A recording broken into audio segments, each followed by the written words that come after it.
बच्चों, सुबह उठकर सूर्य उदय देखने का आनंद ही कुछ और है। ये आनंद दुगना हो जाता है यदि हम सूर्य उदय किसी समुद्र किनारे से देख रहे हों। हमारे देखते ही देखते समुद्र के अंदर से, पानी के बीच से सूरज ऊपर की ओर आता हुआ नजर आता है। और यदि हम समुद्र के किनारे बैठे ही हैं तो ये सूरज धीरे धीरे धीरे धीरे ऊपर आते आते आपके सिर के ऊपर आ जाता है और उसके बाद सूर्यास्त हो जाता है। ये सूर्य पहाड़ों के पीछे छिप जाता है। यानी कि हम रोज सूर्य उदय और सूर्य अस्त के समय तक का सूर्य की गति देखें तो ऐसा लगता था कि पृथ्वी के चारों तरफ सूर्य तथा अन्य तारे पृथ्वी के चक्कर लगा रहे हैं।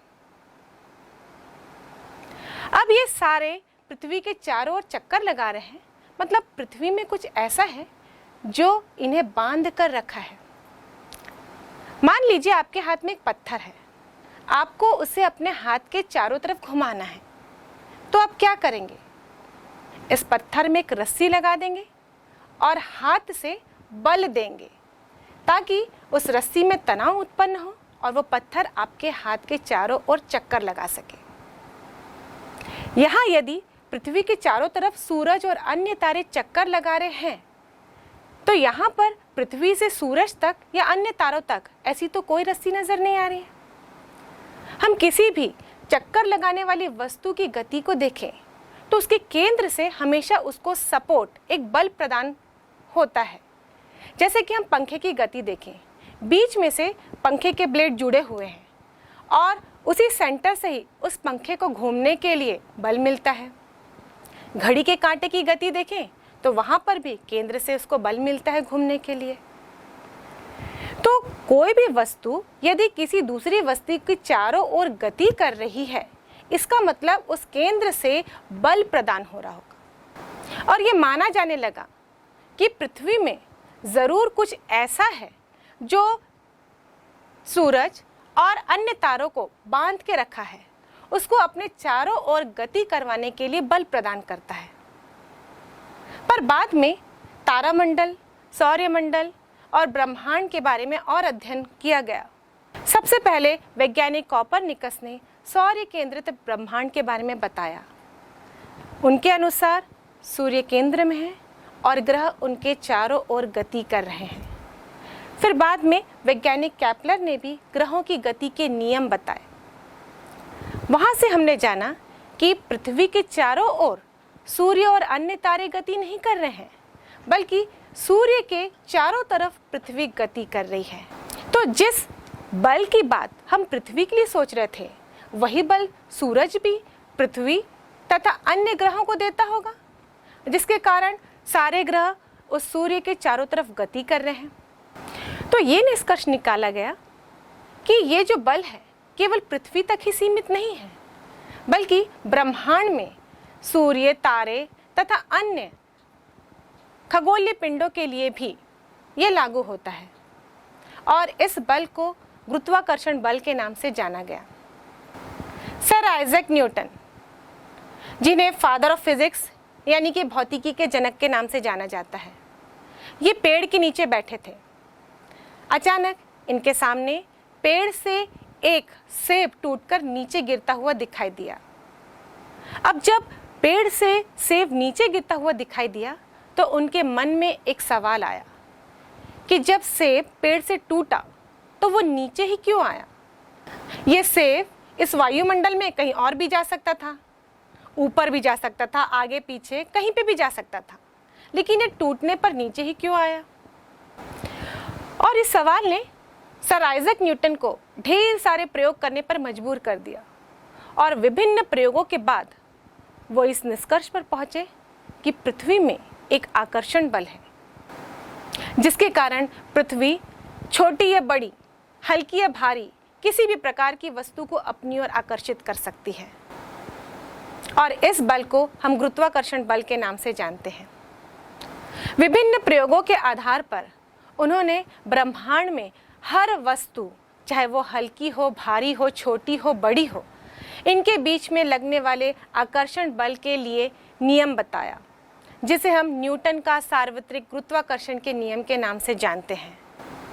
इस नियम के अनुसार ब्रह्मांड में कोई भी दो वस्तु एक दूसरे को अपनी ओर आकर्षित ही करती है। मान लीजिए हमारे पास दो वस्तुएं हैं A और B। A का द्रव्यमान m1 है और B का द्रव्यमान m2 और इनके बीच की दूरी r है। तो जो वस्तु A है वो B को अपनी ओर आकर्षित करेगी और वस्तु B A को अपनी ओर आकर्षित करेगी। इन दोनों वस्तुओं के बीच में लगने वाला आकर्षण बल मान लीजिए F है, तो ये आकर्षण बल इन दोनों वस्तुओं के द्रव्यमान के गुणनफल के समानुपाती होगा।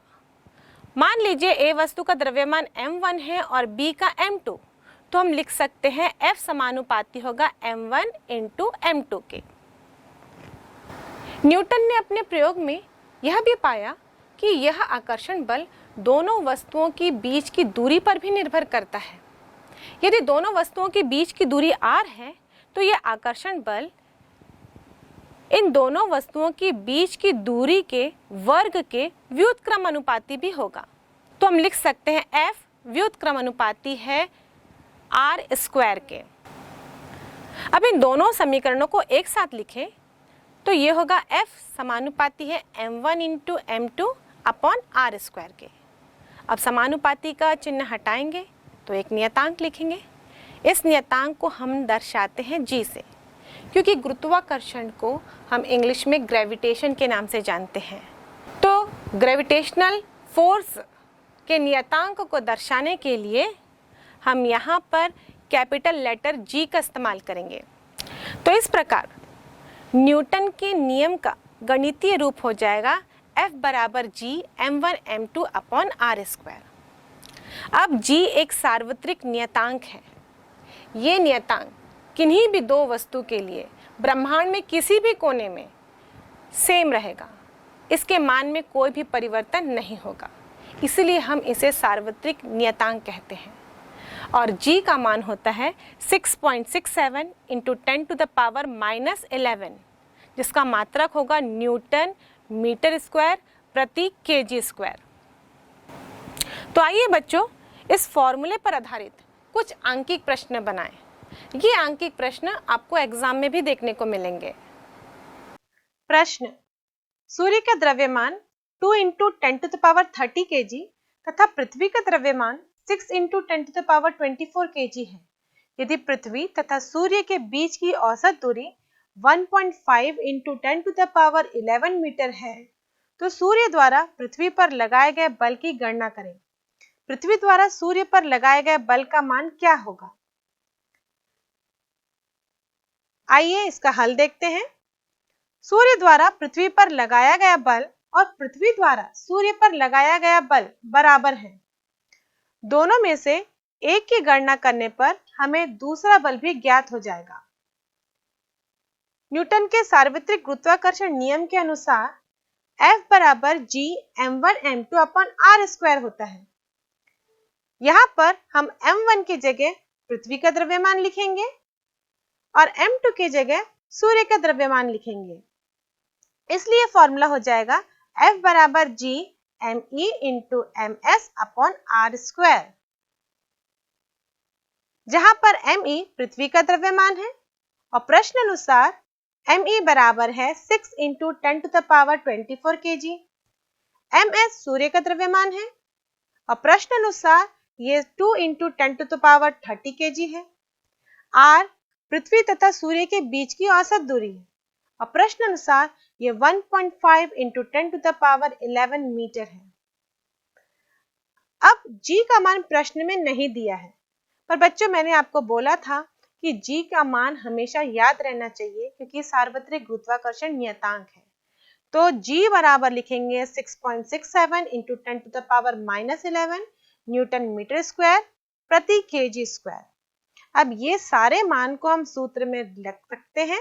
सूत्र में रखने पर हमें मिलेगा F equal to 6.67 into 10 to the power -11 into 6 into 10 to the power 24 into 2 into 10 to the power 30 upon 1.5 into 10 to the power 11 का होल स्क्वायर। इसको आगे हल करते हैं। हम सारे 10 के घातांकों को एक साथ रखेंगे और सारे न्यूमेरिकल वैल्यूज हम एक साथ रखते हैं। तो f equal to 6.67 into 6 into 2 into 10 to the power -11 into 10 to the power 24 into 30 upon 1.5 into 10 to the power 11 square. और इसको हल करने पर हमें मिलेगा 6.67 into 6 into 2 into 10 to the power. अब ये सारे 10 के घातांकों में लिखे गए हैं और सबका आधार एक है, तो सारे घातांक ऐड हो जाएंगे। तो हम यहाँ लिखेंगे -11 इन +24 +30 -22। ये -22 कहाँ से आया? नीचे यदि डिनोमिनेटर में हम देखें तो 10 की घात में 11 है और इसको 2 से गुणा करेंगे तो 22 हो जाएगा। अब ये 10 के घातांक को यदि हम डिनोमिनेटर से न्यूमरेटर में लेकर आते हैं तो ये -22 हो जाएगा। अब यहाँ से हल करने पर हमें मिलेगा 6.67 into 6 into 2 10 to the power 21 upon 1.5 का स्क्वायर। और सबको हल करें हम तो हमें प्राप्त होगा 35.57 into 10 to the power 21 newton. अतः सूर्य एवं पृथ्वी एक दूसरे को 35.57 into 10 to the power 21 newton के बल से आकर्षित करते हैं। तो बच्चों, इस न्यूटन के सार्वत्रिक गुरुत्वाकर्षण के नियम से हम ये जान चुके हैं कि ब्रह्मांड में किन्हीं भी दो वस्तुओं के बीच में एक दूसरे के लिए आकर्षण बल लगता है। तो यदि आप क्लासरूम में बैठे हैं, आपके बाजू में कोई दूसरा बच्चा बैठा है, तो बताइए आपके और उसके बीच में क्या ये आकर्षण बल काम कर रहा होगा? यदि आकर्षण बल काम करता है तो आप उसको महसूस कर पाते हैं? क्या आप उसकी तरफ खींचे चले आते हैं? ऐसा तो नहीं होता। ऐसा क्यों नहीं होता? क्योंकि गुरुत्वाकर्षण का मान दो वस्तुओं के द्रव्यमान के गुणनफल पर निर्भर करता है और यहाँ पर हमारा द्रव्यमान बहुत ही कम है, तो इस बल का अनुभव हम नहीं कर पाते। वहीं हम देखें कि सूरज के चारों तरफ पृथ्वी घूम रही है। सूरज को पृथ्वी ने अपनी ओर आकर्षित कर रखा है, साथ साथ पृथ्वी भी सूर्य को अपनी ओर आकर्षित कर ली है और इसके कारण एक निश्चित बैलेंस बना हुआ है और इसी के कारण पृथ्वी सूर्य के चक्कर लगा रही है। यहाँ पर हम देखें कि पृथ्वी का द्रव्यमान कम है और सूरज का द्रव्यमान अधिक, इसीलिए सूर्य के चारों तरफ पृथ्वी चक्कर लगाती है। तो जब दो बड़ी वस्तुएं लें हम जिनका द्रव्यमान बहुत अधिक हो, तो इस गुरुत्वाकर्षण बल का मान भी अधिक होगा और इसका अनुभव हम कर सकते हैं। लेकिन जब वस्तु का द्रव्यमान बहुत ही कम हो, तो इन हल्की वस्तुओं के कारण जो आकर्षण बल होगा उसको अनुभव हम नहीं कर पाते, क्योंकि इस आकर्षण बल का मान बहुत ही कम होता है जिसको अनुभव नहीं किया जा सकता। बच्चों, हमने गति के नियम पढ़े। गति के पहले नियम से हमने जाना कि जो वस्तु जिस अवस्था में है वो वैसे ही रहेगी, मतलब वो गतिशील है तो गतिशील रहेगी, यदि वो स्थिर है तो स्थिर रहेगी, जब तक उसमें कोई भी बल ना लगाया जाए। और दूसरे नियम से हम ये जाना कि जब हम बल लगाते हैं तो वस्तु में त्वरण उत्पन्न होता है, यानी कि उसके वेग में परिवर्तन होता है। तो बच्चों, मेरे हाथ में ये एक बॉल है।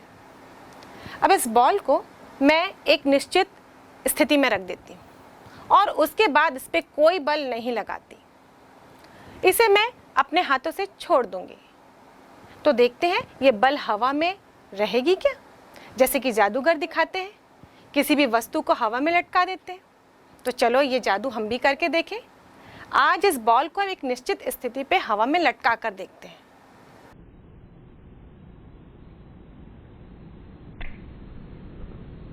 अरे ये क्या, ये बॉल तो नीचे आ गई, पर मैंने जब इसको इस स्थिति में छोड़ा था तो यहाँ पर कोई बल नहीं लगाया। इसका वेग तो शून्य था क्योंकि ये स्थिर अवस्था में थी, लेकिन ये बॉल नीचे की ओर आ गई। यहाँ पर कोई बल नहीं लग रहा है, हम ये मान के चल रहे हैं, लेकिन ये बॉल नीचे की ओर आ रही है। तो न्यूटन की गति का नियम क्या गलत है या इस स्थिति में लागू नहीं हो रहा है? अब इस बॉल को मैं ऊपर की ओर उछाल के देखती हूँ, मतलब अब इसमें मैं बल लगाती हूँ और ऊपर की ओर, और जब मैं इसे ऊपर की ओर बल लगाऊंगी तो ये बॉल को ऊपर ही जाना चाहिए, क्योंकि पहला नियम ये कहता है जो जिस दिशा में गतिशील है वो गतिशील रहेगा उसी दिशा में जब तक उसमें कोई बाह्य बल नहीं लगेगा। तो एक बार मैं इसको ऊपर की ओर बल लगा के उछाल देती हूँ, तो देखते हैं ये बॉल ऊपर की ओर ही जाते रहेगी।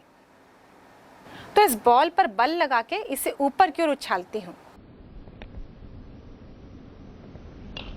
अरे, ये बॉल ऊपर जाने के बाद वापस नीचे आ गई। मैंने तो उसे ऊपर की ओर फेंका था, शायद मैंने उसे उतना जोर से नहीं फेंका होगा। अब मैं इसे और जोर से फेंकती हूँ ताकि ये ऊपर चली जाए हमेशा के लिए। इस बार भी ये बॉल मेरे हाथों में ही आ गई। तो यहाँ पर ऐसा क्या हुआ बच्चों कि ये बॉल मेरे हाथ में वापस आ गई? पहली बार हमने बॉल को स्थिर अवस्था में छोड़ा था, मतलब इसका वेग 0 था, और उसके बाद इसका वेग बढ़ गया और ये नीचे की ओर चली गई। दूसरी बार हमने इसको ऊपर की ओर उछाला था और उसके बाद भी ये नीचे की ओर ही आ गई। ये जो बॉल के वेग में परिवर्तन हो रहा है, ये पृथ्वी के गुरुत्वाकर्षण बल के कारण ही है। गति के दूसरे नियम से हम जानते हैं कि यदि हम बल लगाते हैं तो वेग में परिवर्तन होता है, यानी कि हम कह सकते हैं बल बराबर द्रव्यमान इंटू त्वरण होता है। तो यहाँ पर गुरुत्वाकर्षण बल के कारण ही इस वस्तु में त्वरण उत्पन्न हुआ, और पृथ्वी के गुरुत्वाकर्षण बल के कारण जो वस्तुओं में त्वरण उत्पन्न होता है, यानी कि उसके वेग में परिवर्तन होता है, उसे हम कहते हैं गुरुत्वीय त्वरण। तो किसी भी वस्तु को हम स्थिर अवस्था में यदि ऊपर छोड़ दें तो पृथ्वी उसे गुरुत्वीय त्वरण से अपनी ओर आकर्षित कर लेगी। पृथ्वी के गुरुत्वीय त्वरण को हम इंग्लिश के स्मॉल लेटर अल्फाबेट G से दर्शाते हैं। तो पृथ्वी का गुरुत्वीय त्वरण, जिसे हम स्मॉल लेटर G से दर्शा रहे हैं, इसका मान पृथ्वी के लिए इसकी सतह पर कितना होता है, इसको कैलकुलेट करने के लिए हम गुरुत्वीय त्वरण G और गुरुत्वाकर्षण नियतांक कैपिटल लेटर G में पहले संबंध स्थापित करते हैं। हम जानते हैं न्यूटन के सार्वत्रिक गुरुत्वाकर्षण नियम के अनुसार किसी भी दो वस्तुओं के बीच लगने वाला बल F बराबर होता है Gm1m2 अपॉन r²। अभी यहाँ पर हमने दो वस्तुएं ली हैं, एक पृथ्वी है और दूसरी वस्तु मान लीजिए गेंद है, क्योंकि ये गेंद बार बार पृथ्वी की ओर चली आ रही थी। इस पृथ्वी का द्रव्यमान हम कैपिटल लेटर M से दर्शा रहे हैं और इस बॉल का द्रव्यमान हम स्मॉल लेटर m से दर्शा रहे हैं। मान लीजिए पृथ्वी की त्रिज्या r से दर्शाई जाती है, और इन दोनों वस्तुओं के बीच की यदि हम दूरी निकालें तो पृथ्वी के केंद्र से ही निकालेंगे। तो यहाँ पर इन दोनों वस्तुओं के बीच की दूरी हम कैपिटल R ही लेंगे, यानी कि पृथ्वी की त्रिज्या ही लेंगे, क्योंकि यदि मैं पृथ्वी की सतह से इस बॉल की ऊंचाई देखूं तो ये पृथ्वी की त्रिज्या की तुलना में बहुत कम होगी। इसलिए दोनों वस्तुओं के केंद्र के बीच की दूरी हम पृथ्वी की त्रिज्या जितनी ही ले सकते हैं। तो यहाँ से इन दोनों वस्तुओं के बीच में, यानी कि पृथ्वी और इस बॉल के बीच में लगने वाला आकर्षण बल हो जाएगा F = Gmm अपॉन r²। अब इस गुरुत्वाकर्षण बल के कारण ही इस बॉल में त्वरण उत्पन्न हो रहा था, जिसे हम गुरुत्वीय त्वरण कह रहे थे। तो यहाँ से न्यूटन के गति के दूसरे नियम के अनुसार F बराबर होता है m इंटू a, बल बराबर द्रव्यमान इंटू त्वरण। तो यहाँ पे गुरुत्वाकर्षण बल F बराबर हम लिखेंगे इस बॉल का द्रव्यमान इंटू इस बॉल में उत्पन्न होने वाला गुरुत्वीय त्वरण। तो यहाँ पर हम लिखेंगे स्मॉल लेटर G। अब ये दोनों समीकरणों को हम बराबर कर देंगे, क्योंकि दोनों समीकरण गुरुत्वाकर्षण बल को ही दर्शा रहे हैं।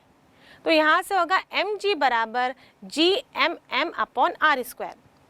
दोनों पक्षों से ये बॉल के द्रव्यमान को कैंसिल करने पर हमें मिलेगा G बराबर Gm अपॉन r²।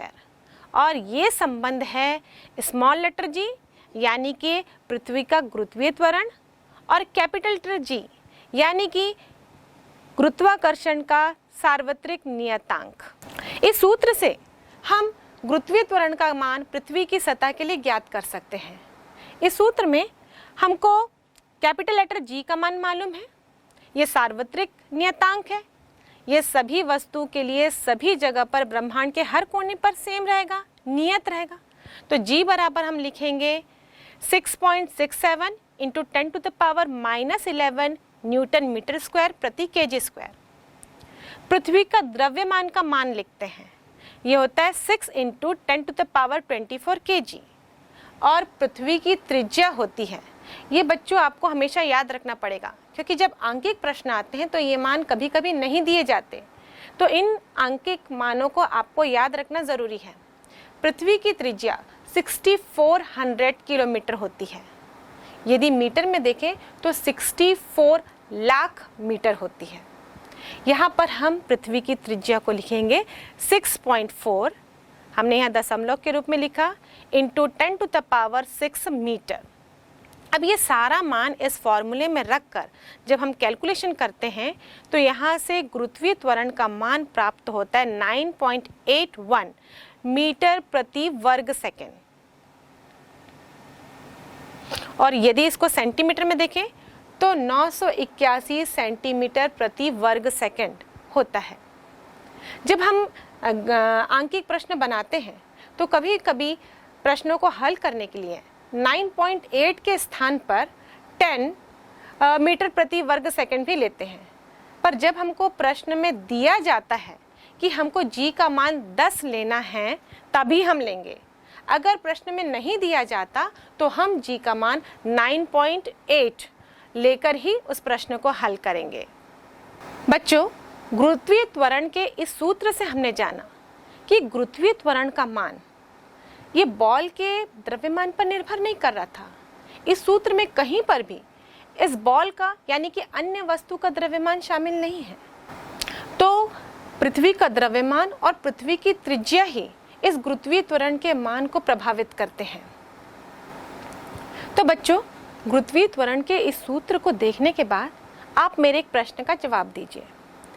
आपके पास एक बड़ी लोहे की भारी बॉल है और एक हल्का सा पंख, दोनों को हम समान ऊंचाई में रखते हैं और दोनों को एक साथ ही हम छोड़ देते हैं। अब ये बताइए दोनों में से कौन पहले पृथ्वी की सतह पर पहुंचेगा?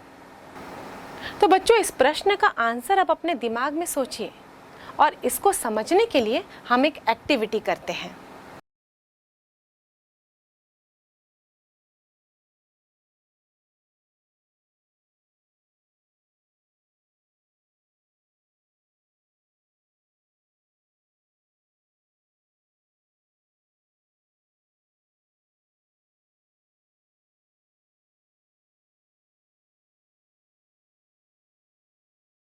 तो बच्चों, इस एक्टिविटी में हमने क्या देखा?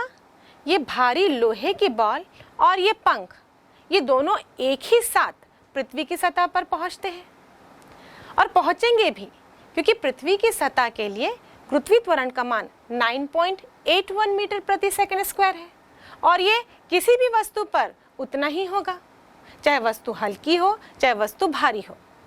पर जब मैंने ये क्वेश्चन आपको पूछा होगा तो आपने ज़रूर इसका आंसर ये सोचा होगा कि बॉल पहले पहुंचेगी और पंख देर से।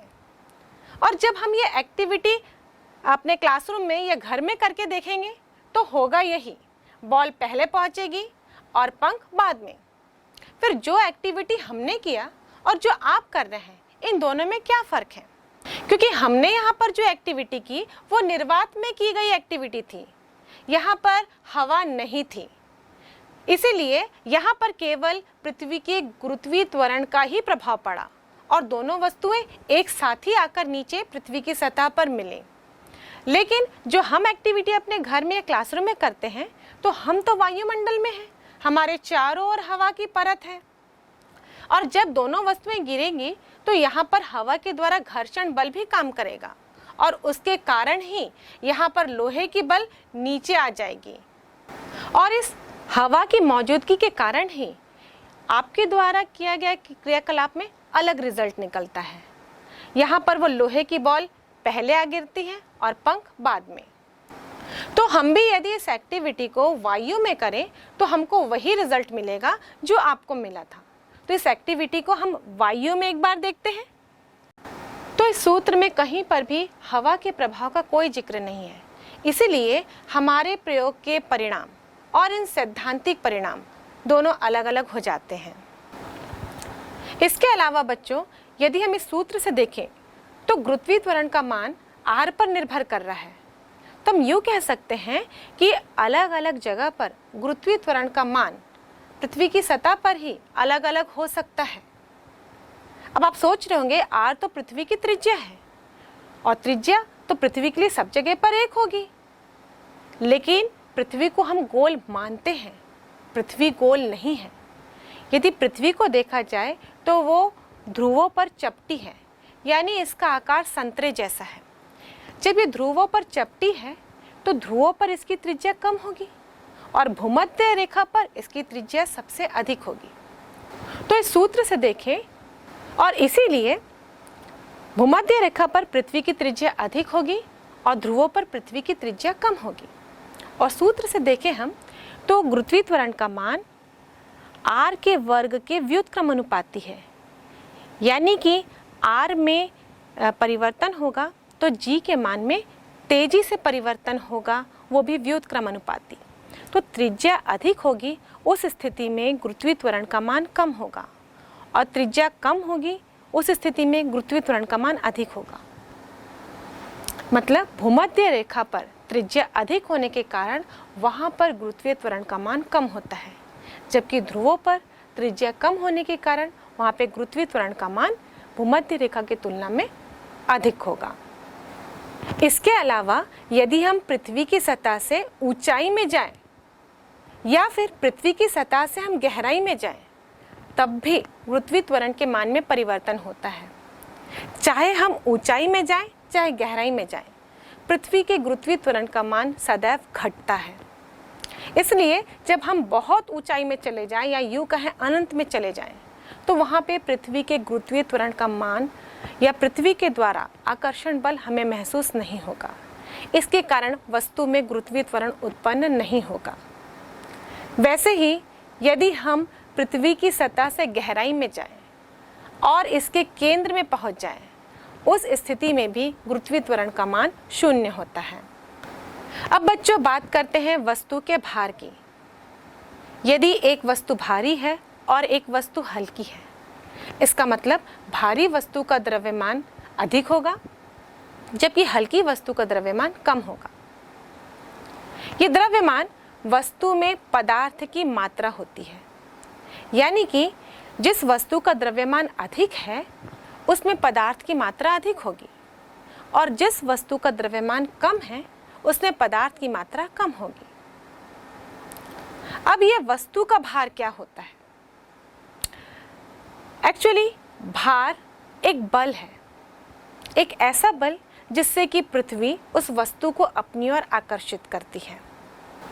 और न्यूटन के गति के दूसरे नियम से हम जानते हैं बल बराबर होता है द्रव्यमान इंटू त्वरण।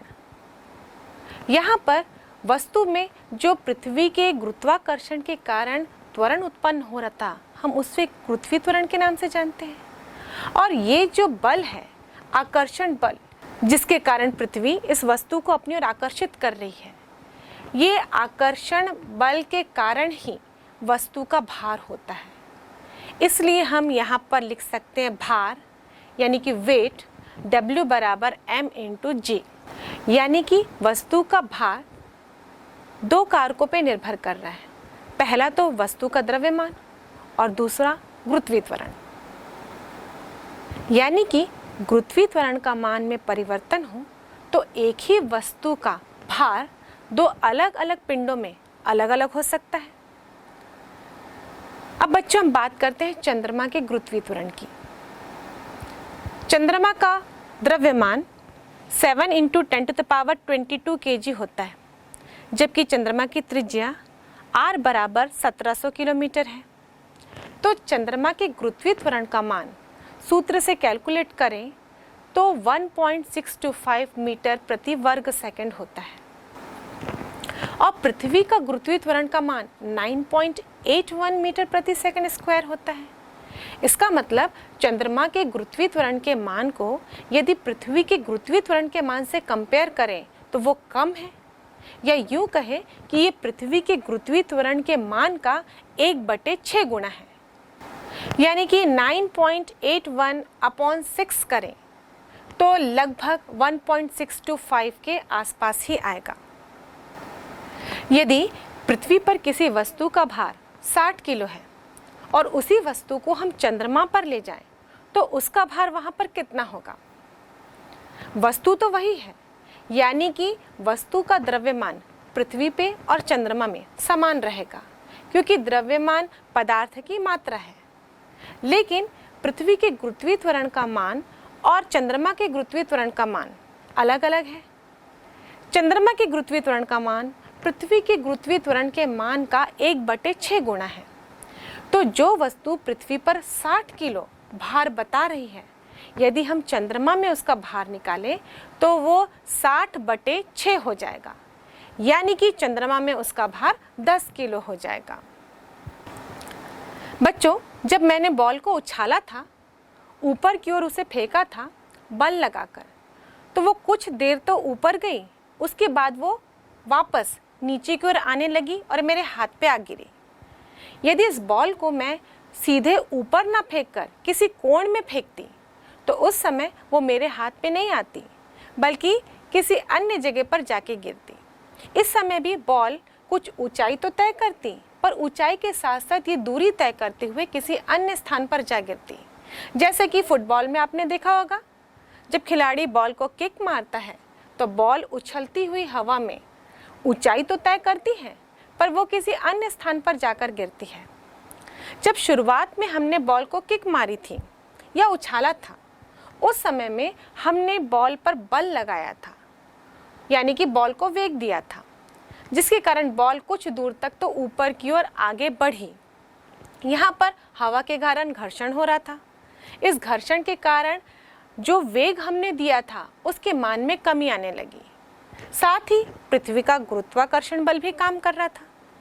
जब हमारे द्वारा दिए गए वेग एक स्थिति में जाकर कम हो जाता है, यानी कि शून्य हो जाता है, उसके बाद वहाँ पर केवल गुरुत्वाकर्षण बल काम करता है और फिर गुरुत्वाकर्षण के कारण ही बॉल आगे की ओर बढ़ती हुई नीचे गिर जाती है, क्योंकि गुरुत्वाकर्षण के कारण बॉल अब नीचे आने का प्रयास करती है और इसीलिए वो किसी अन्य स्थान पर जाकर गिरती है। और इस तरह से जब कोई वस्तु अन्य स्थान पर जाकर गिरती है तो वहाँ पर भी गति के नियम लागू होते हैं। पर जब हम गति के समीकरण को लिखते हैं किसी भी ऐसी वस्तु के लिए जो गुरुत्वीय त्वरण के अधीन में नीचे गिर रही हो, यानी कि वो पृथ्वी के गुरुत्वाकर्षण प्रभाव के कारण वो स्वतंत्र रूप से नीचे गिर रही हो, तो उस समय गति के तीनों समीकरणों के रूप थोड़े से बदल जाते हैं। तो हम देखते हैं कि इन गति के तीनों समीकरणों को हम किस प्रकार लिख सकते हैं। पहला है v is equal to you plus A T, दूसरा है s is equal to U T plus half A T square, तीसरा है v square equal to you square plus 2as, जहाँ पर u वस्तु का आरंभिक वेग होता है और एक समान त्वरण a से गति करती हुई वस्तु t समय अंतराल बाद s विस्थापन तय करती है, जहाँ पर उसका अंतिम वेग v हो जाता है और ये गति के तीनों समीकरण लिखे जाते हैं।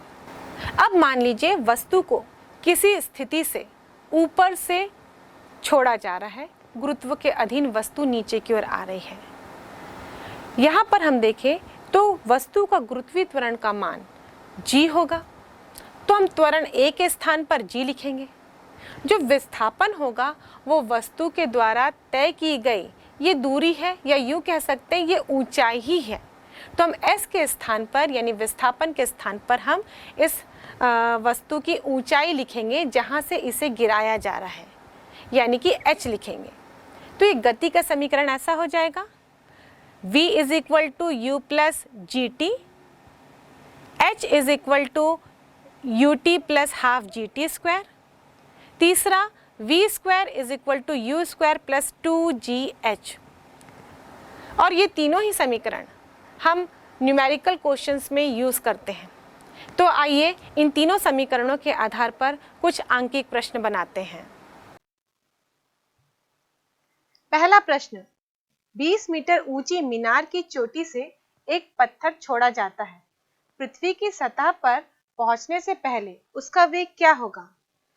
पत्थर के पृथ्वी पर पहुंचने में लगे समय की गणना कीजिए। g का मान 10 मीटर प्रति वर्ग सेकंड लिया जाए। बच्चों, इस प्रश्न में दिया ही गया है कि हमको g का मान 10 मीटर प्रति वर्ग सेकंड लेना है। यदि नहीं दिया जाता तो हम g का मान 9.81 मीटर प्रति वर्ग सेकंड ही लेते।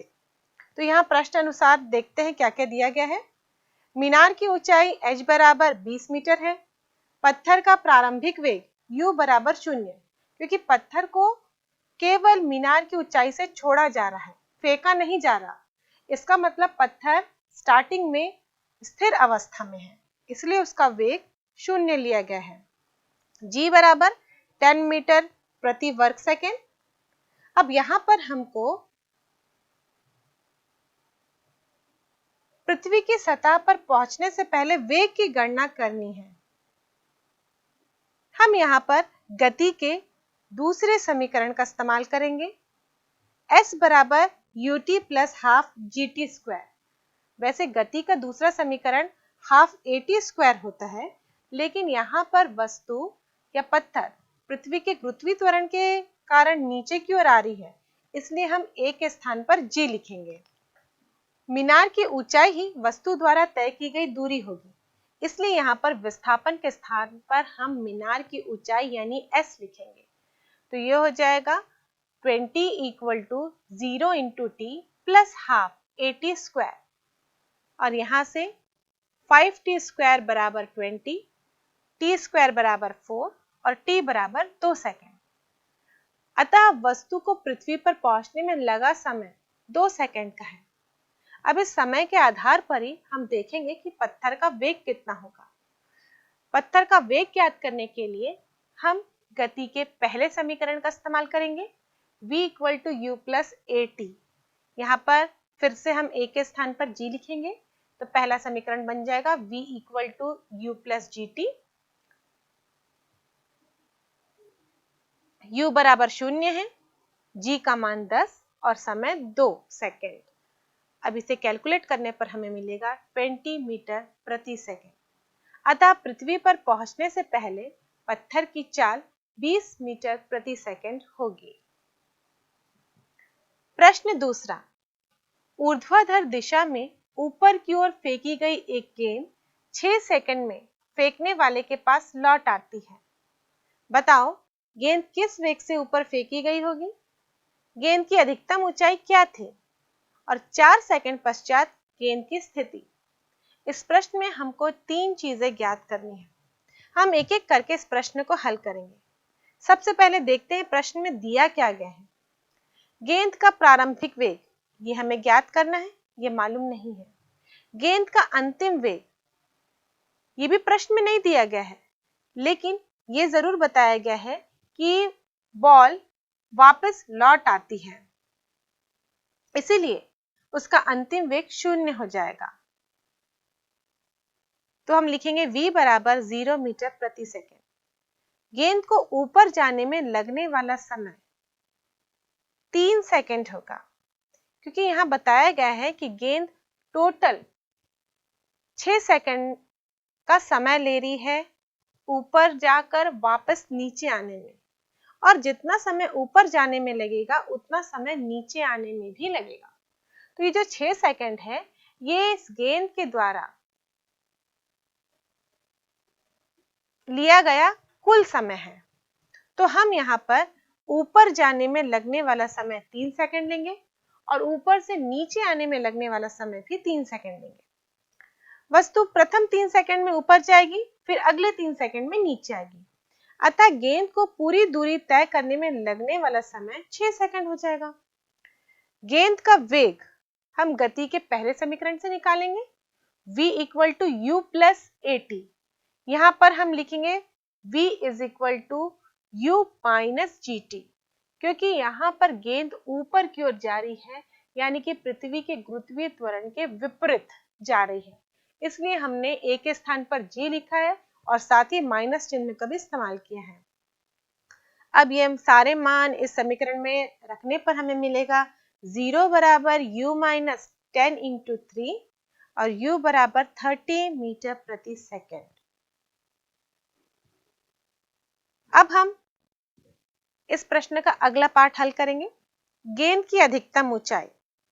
इसके लिए हम गति के दूसरे समीकरण का इस्तेमाल करेंगे। इसके अनुसार s is equal to U T plus half e t square होता है। यहाँ a के स्थान पर हम माइनस जी लिखेंगे, तो ये हो जाएगा s is equal to you t minus half g t square.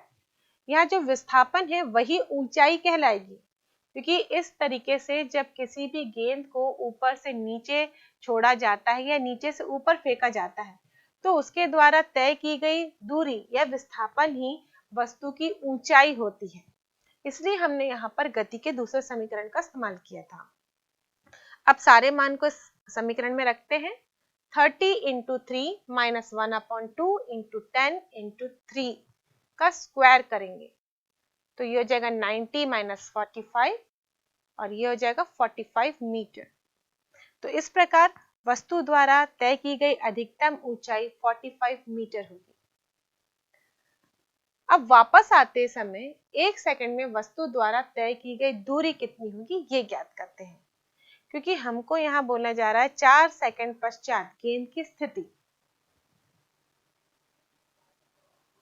तो 1 सेकंड में वस्तु ने कितनी दूरी तय की पहले वो निकालेंगे। तो s is equal to U T plus half g t square लेंगे। ये वस्तु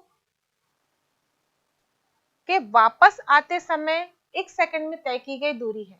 वस्तु वापस आ रही है यानी गुरुत्वीय त्वरण से ही नीचे की ओर आ रही है, इसलिए हम यहाँ पर प्लस चिन्ह का इस्तेमाल करेंगे और मान रखने पर हमें मिलेगा 0 plus half into 10 into 1 square metre, और इसको हल करने पर हमें मिलेगा 5 मीटर। तो 1 सेकंड में वस्तु द्वारा तय की गई दूरी 5 मीटर है, अतः 4 सेकंड पश्चात गेंद की स्थिति होगी 45 minus 5 metre equal to 40 metre.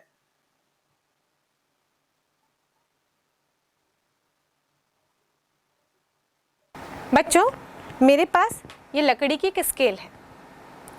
यदि इस स्केल को मैं क्षैतिज में रखकर बैलेंस करना चाहूँ तो वो किस बिंदु पर बैलेंस होगा?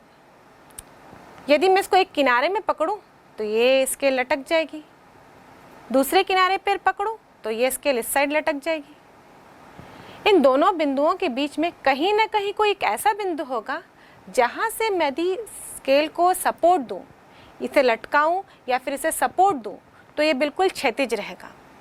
तो इन दोनों बिंदुओं के बीच में कोई एक ऐसा पॉइंट ढूंढते हैं। अभी मैं यदि अपनी उंगली यहाँ पर रखती हूँ तो देखते हैं कि ये स्केल बिल्कुल क्षैतिज हो गया, यानी कि बैलेंस्ड कंडीशन में है, संतुलित हो गया।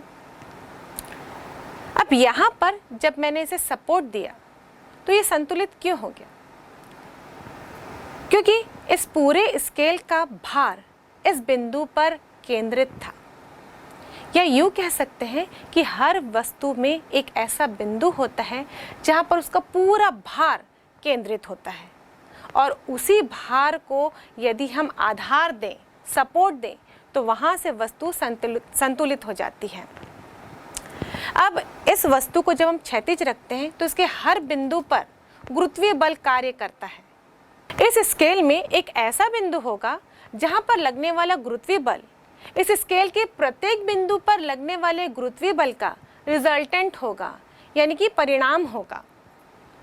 और गुरुत्वीय बल नीचे की ओर कार्य करता है, तो इसको यदि संतुलित करना है तो मैं आधार इसे ऊपर की ओर दूंगी, या तो ऊपर से ही इसे एक बिंदु से लटका दूंगी तो भी ये संतुलित रहेगा, या नीचे से ही मैं ऊपर की ओर बल लगाऊंगी और इसे आधार देते हुए मैं उस बिंदु पर संतुलित कर सकूंगी। यह बिंदु जहां पर हम देख रहे हैं कि उसे सपोर्ट देने पर यह स्केल संतुलित हो जा रहा है, उसे हम गुरुत्वीय केंद्र कहते हैं। दूसरे शब्दों में, किसी भी वस्तु के अंदर गुरुत्वीय केंद्र एक ऐसा बिंदु होता है जहां पर उस वस्तु का कुल भार केंद्रित होता है। मतलब इस स्केल के पूरे भार को हम इस बिंदु पर केंद्रित कर सकते हैं। यहाँ पर यह बिंदु हमको स्केल के बीचों बीच देखने को मिला, क्योंकि ये स्केल एक समान रूप से फैला हुआ है। यहाँ पर जो द्रव्यमान का वितरण है वो एक समान रूप से है। यह स्केल सभी जगहों पर बराबर रूप से मोटी है और इसकी बनावट एक जैसी ही है, इसलिए इसका गुरुत्वीय केंद्र इस स्केल के केंद्र पर ही यानी कि बीचों बीच ही मिला। यदि हम इसको एग्जैक्टली निकालना चाहें तो ये स्केल एक आयताकार रूप में है। इसके विकर्ण जहाँ पर एक दूसरे को मिल रहे होंगे, कट कर रहे होंगे, वो बिंदु इसका गुरुत्वीय केंद्र होगा। यदि मैं एक बॉल की बात करूं तो बॉल का गुरुत्वीय केंद्र उसका केंद्र ही होगा। मतलब बॉल को उस बिंदु से यदि लटकाया जाए तो बॉल भी संतुलित रहेगी। ऐसे ही अलग अलग वस्तु के लिए हम गुरुत्वीय केंद्र निकाल सकते हैं। जिन वस्तुओं में द्रव्यमान का वितरण समान रूप से होता है उन वस्तुओं का गुरुत्वीय केंद्र उनकी ज्यामितीय केंद्र ही होती है। लेकिन जिन वस्तुओं में द्रव्यमान का वितरण असमान रूप से हो, कहीं पर वो मोटा हो, पतला हो, इस प्रकार से असमान वितरण हो, उस स्थिति में उसका गुरुत्वीय केंद्र उसके ज्यामितीय केंद्र में नहीं होता बल्कि किसी अन्य बिंदु पर होता है। तो इसको समझने के लिए मान लीजिए स्केल के एक हिस्से पर मैं द्रव्यमान बढ़ा दूं। ये पेन मेरे पास है, इस पेन को मैं इस टेप की सहायता से इस स्केल पर चिपका देती हूँ। अब हम देखेंगे कि ये स्केल में एक साइड पेन लगने पर इसका द्रव्यमान एक साइड बढ़ गया है और दूसरे साइड कम है। तो अब इसके बीचों बीच पहले जहाँ पर मैंने इसको आधार देकर संतुलित किया था उसी बिंदु पर मैं फिर से आधार देकर इसको संतुलित करने की कोशिश करती हूँ और देखती हूँ क्या ये संतुलित होती है। देखिए मैं इसको 15 पर ही, ये जो स्केल है वो 30 सेंटीमीटर की है, मैं 15 पर इसे रख कर आधार दे रही हूँ तो ये झुक जा रही है। किस तरफ? जिस तरफ द्रव्यमान अधिक है। अब मैं इसे द्रव्यमान अधिक है उस हिस्से पर आधार देती हूँ, अलग अलग जगहों पे आधार देने की कोशिश करती हूँ और देखते हैं ये किस जगह पर संतुलित होती है।